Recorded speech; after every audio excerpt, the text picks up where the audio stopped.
من يهده الله فلا مضل له ومن يضلل فلا هادي له ونشهد أن لا إله إلا الله وحده لا شريك له ونشهد أن محمدا عبده ورسوله أما بعد فأعوذ بالله من الشيطان الرجيم بسم الله الرحمن الرحيم يا أيها الذين آمنوا اتقوا الله حق تقاته ولا تموتن إلا وأنتم مسلمون فقال رسول الله صلى الله عليه وسلم فإن أصدق الحديث كتاب الله وأحسن الحديث حديث محمد صلى الله عليه وسلم وشر الأمور محدثاتها وكل محدثة بدعة وكل بدعة ضلالة وكل ضلالة في النار. கண்ணியத்திற்குரிய பெரியவர்களே, தாய்மார்களே, சகோதர சகோதரிகளே, எல்லாம் வல்ல அல்லாஹ்வுடைய பேர் அருளால் சரியான தினத்தில ஹஜ் பெருநாளை கொண்டாடிட வேண்டும் என்பதற்காக திடலில ஒன்று குழுமி தொழுகையில கலந்து கொண்டிருக்கிற நம் அனைவருக்கும் அல்லாஹ் சுப்ஹானஹு வ தஆலா ஹிதாயத்தை நிலைபெறச் செய்வானாக என்று பிரார்த்தித்து பெருநாள் உரையை ஆரம்பம் செய்கிறார். கண்ணியத்திற்குரிய சகோதர சகோதரிகளே, பெருநாள் உரையாக மக்களுக்கு மத்தியில பல்வேறு செய்திகள் சொல்லப்பட வேண்டும் என்று ஆலோசனைகள் சகோதரர்களால் வழங்கப்பட்டது. பெருநாள் பயான் என்று சொன்னா மக்களுக்கு மத்தியில இன்னென்ன செய்திகளை பேச வேண்டும் என்று பரவலாக சகோதரர்கள் ஆலோசனை சொல்லுவார்கள். அந்த எந்த ஆலோசனையும் நாம் கருத்துல கொள்ளல. காரணம் என்னன்னு சொன்னா, முஸ்லிம் சமூகம், அதுவும் குறிப்பாக நவீன கால முஸ்லிம் சமூகம் இஸ்லாமிய மார்க்கத்தை பற்றியான புரிதலில் மிகப்பெரிய பிரச்சனைக்குள்ளாகி இருப்பதை நாம் பார்க்கிறோம். முஸ்லிம்களாக இருந்து கொண்டு இஸ்லாத்தை நாம் பார்க்கிற விதம் கோளாறான பார்வையாக இருக்கிறது. அல் குர்ஆனிற்கும் ஹதீஸிற்கும் சொந்தக்காரர்கள் சர்வதேசம் முழுக்க பின்பற்றுவதற்கு தகுதியான ஒரு மார்க்கம் இருக்கிறது என்றால் அது இந்த இஸ்லாம் தான் என்று வாயளவில் சொல்லிக் கொண்டிருக்கிற நாம் இஸ்லாத்தை பார்க்கிற விதத்தில, இஸ்லாத்தினுடைய போதனைகளை புரிந்து கொள்ளுகிற விதத்தில நிறைய பிரச்சனைகள் இருப்பதை நாம் பார்க்கிறோம். அதுல ஒரு கோளாறான ஊனமான பார்வை இருப்பதை பார்க்கிறோம். வரலாற்றுல நம்முடைய மூதாதையர்கள் இஸ்லாத்தை பார்த்ததை போல நவீன கால முஸ்லிம்கள் இஸ்லாத்தை பார்ப்பது கிடையாது. வரலாறுகளில தலை சிறந்த இஸ்லாமிய தலைவர்கள் இஸ்லாத்தை பார்த்தது போல நவீன கால முஸ்லிம்களாக இருக்கிற நாம் இஸ்லாத்தை பார்ப்பது கிடையாது. ரசூலுல்லாஹி ஸல்லல்லாஹு அலைஹி வஸல்லம் அவருடைய மறைவிற்கு பின்னால் சஹாபாக்கள் எப்படி இந்த உம்மத்தை கட்டி வழிநடத்தி செல்வதற்கு ஒரு வழிமுறையை பின்பற்றி இருந்தார்களோ அந்த வழிமுறை நவீன கால முஸ்லிம்களிடத்துல கிடையாது.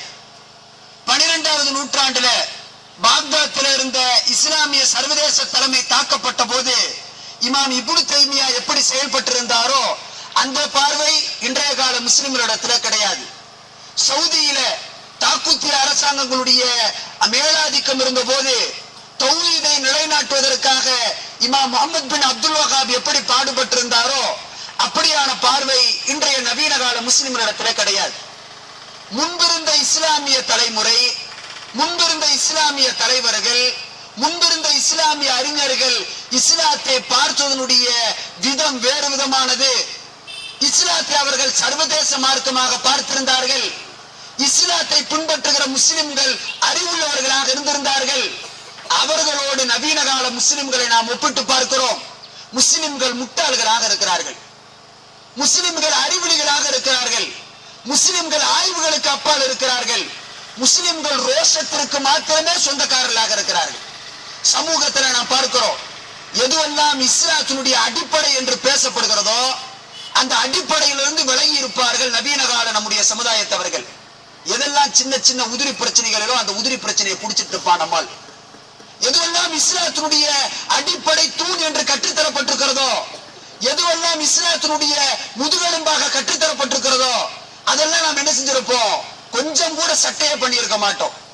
பெருநாளுடைய செய்தி எடுத்துக்கொண்டாலும் கூட அல்லாஹ்வுடைய தூதர் ஸல்லல்லாஹு அலைஹி வஸல்லம் காலகட்டத்தில் பிறையினுடைய படித்தரங்கள் என்பது அவருடைய வாழ்வினுடைய ஒரு அங்கம்.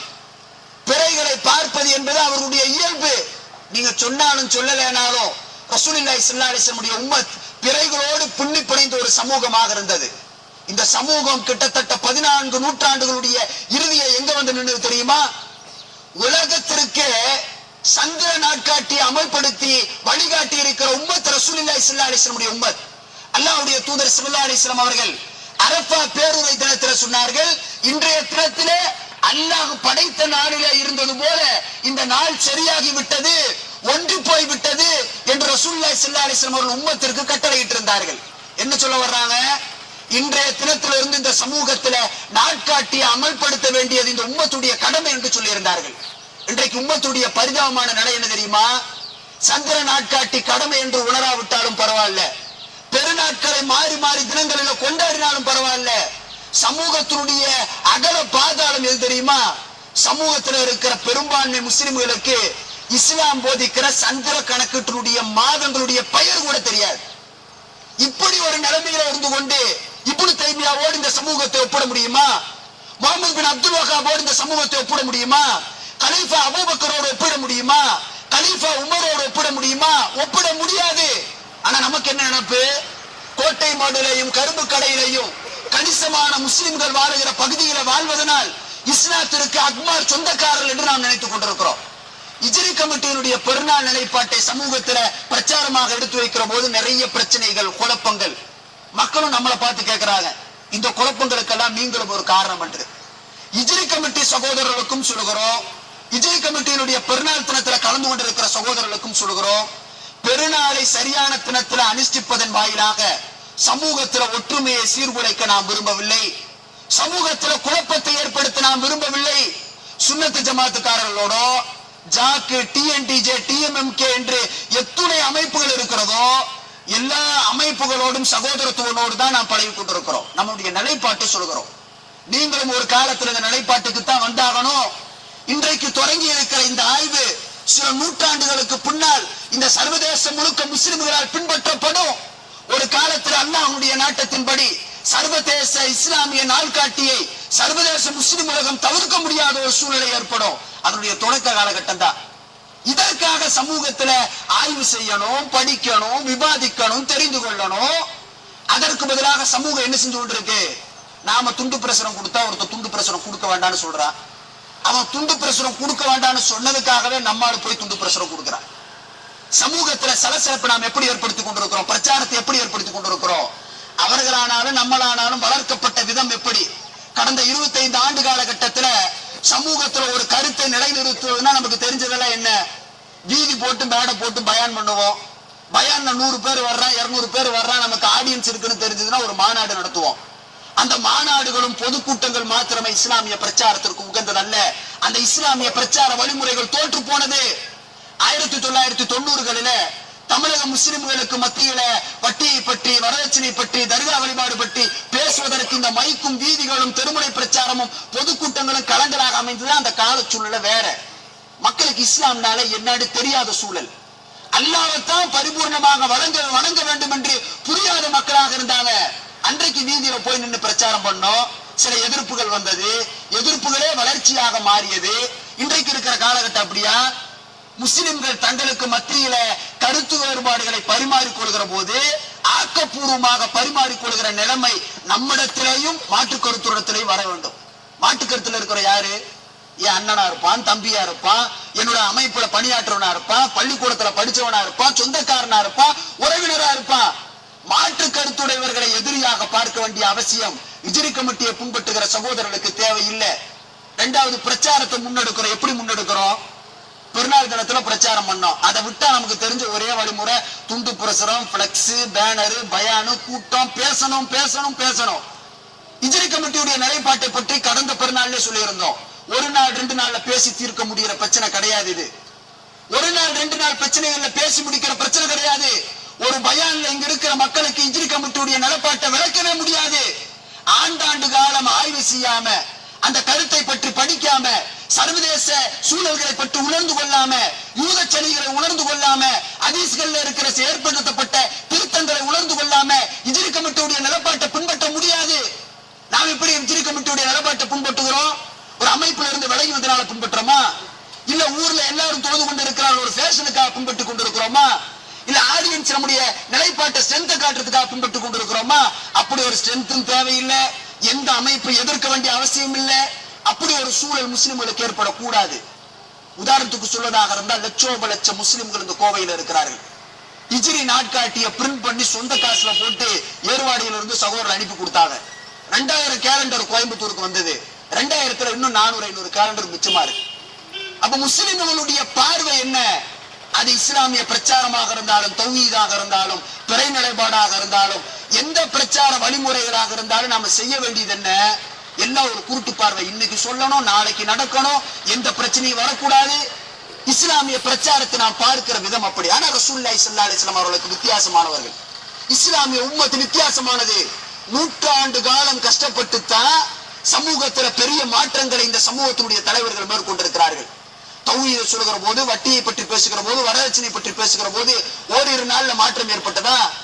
சர்வசாதாரணமாக வரதட்சணை இல்லாத திருமணங்கள் இன்றைக்கு நடைபெறுவதற்கு எடுத்துக்கொண்ட காலம் எவ்வளவு தெரியுமா? 25 வருஷம். 25 ஆண்டுகளுக்கு முன்னால சொல்லப்பட்ட கருத்து 4 பேர் ஃபாலோ பண்ணா, 40 பேர் ஃபாலோ பண்ணா, இன்னைக்கு வேற வழி இல்ல.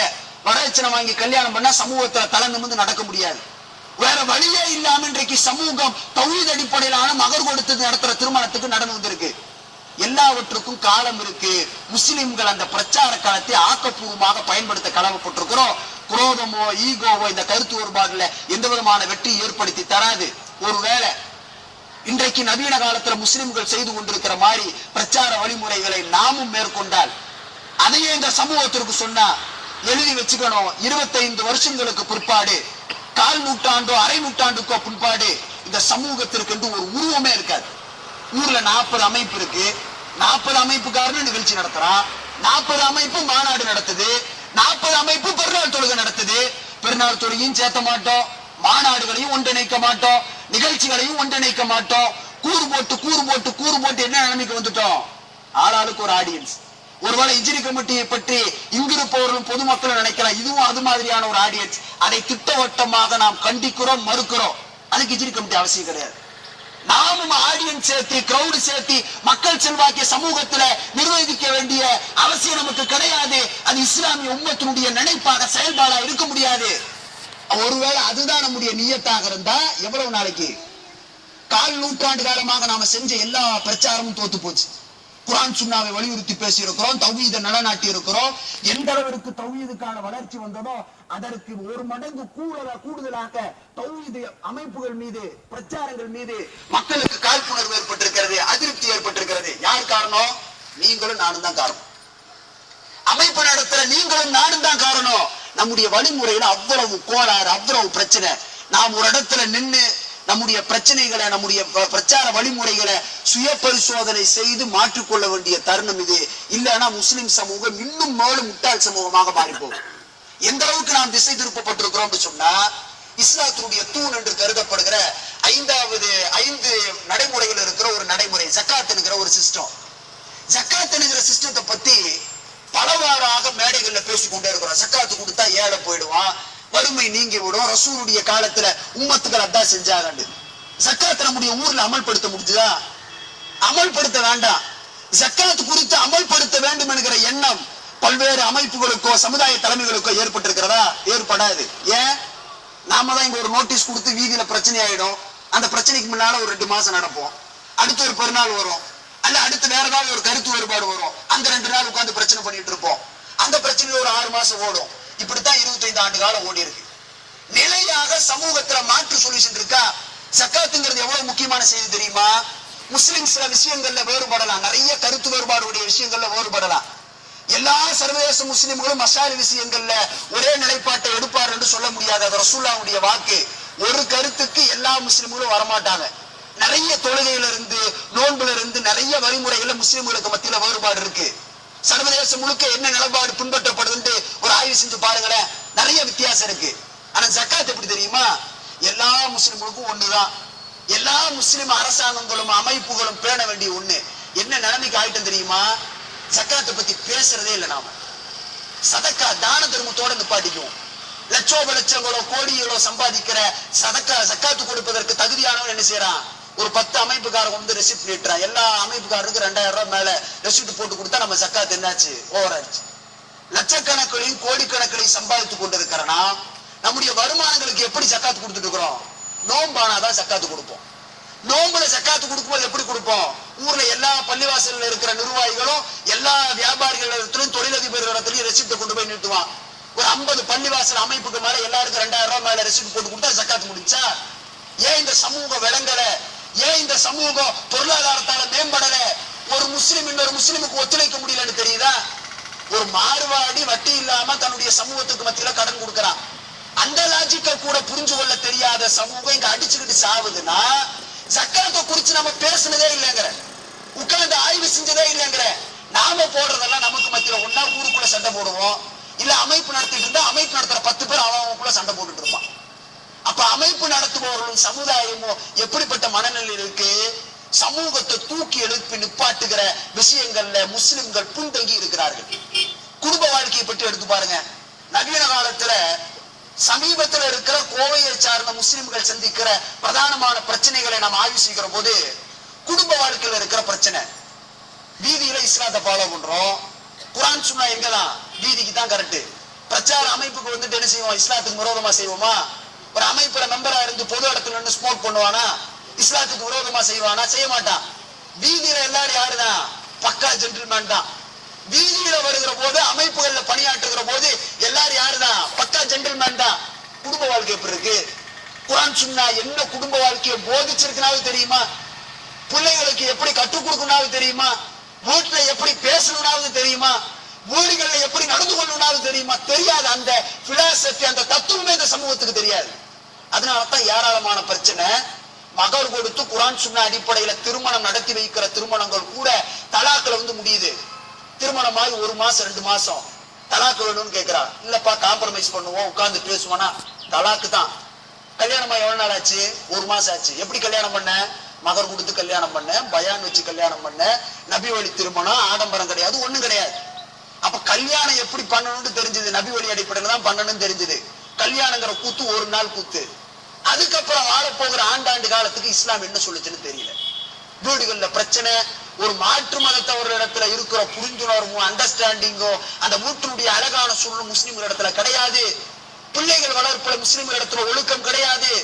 சர்வசாதாரணமா நடக்கிற குடும்ப அமைப்பு சீர்விட்டு போனா என்ன? வீதியில் நின்று பிரச்சாரம் பண்ணிருப்போம். இஸ்லாம் கூறும் குடும்பவியல் எங்க நின்று பிரச்சாரம் பண்ணுவோம்? வீதியில் நின்று பிரச்சாரம் பண்ணுவோம். பிரச்சாரம் பண்ணுகிற உங்களாலோ என்னாலோ வீட்டுல ஒரே ஒரு செயல்பாட்டை மாத்தணும்னா எவ்வளவு சிரமம் தெரியுமா?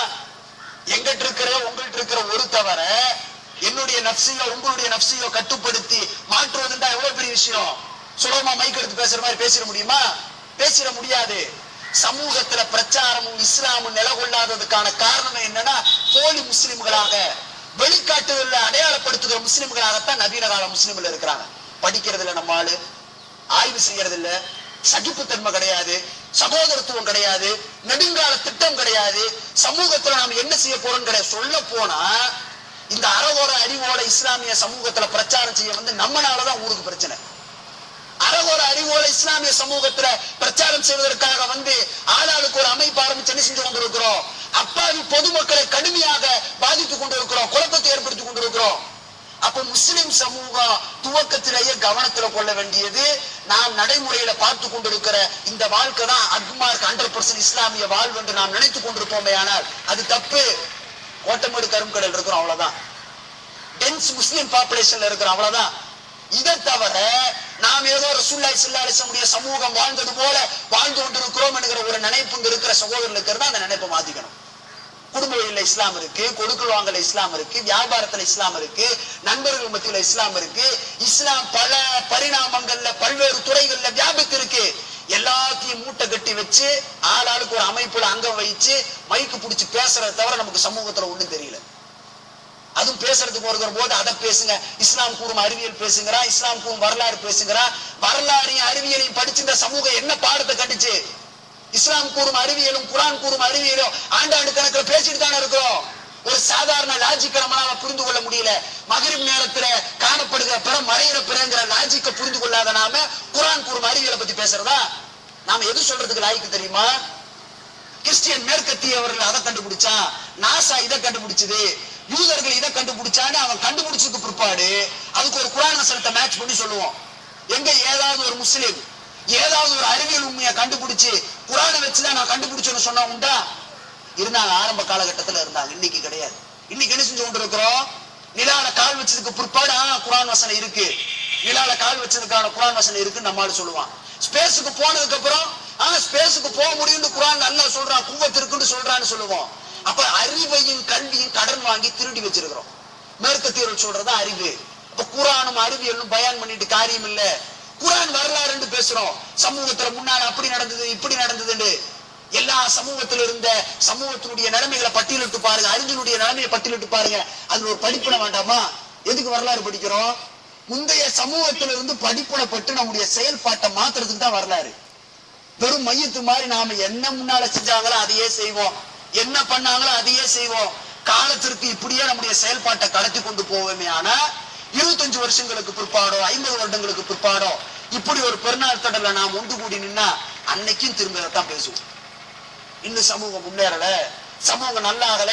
முஸ்லிம்களுடைய பார்வை ஒரு பரந்த விரிந்த பார்வையா இல்ல.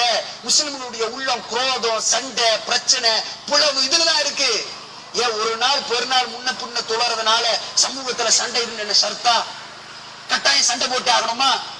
அப்படி ஒண்ணு கிடையாது. நம்முடைய கருத்தை நிலப்பாட்டை ஒரு இடத்துல நாம் எடுத்து சொல்லுகிறோம். அதற்கும் ஒரு வழிமுறை இருக்கு, நாம் பின்பற்றுவதற்கு சில ஒழுங்குமுறைகள் இருக்கு.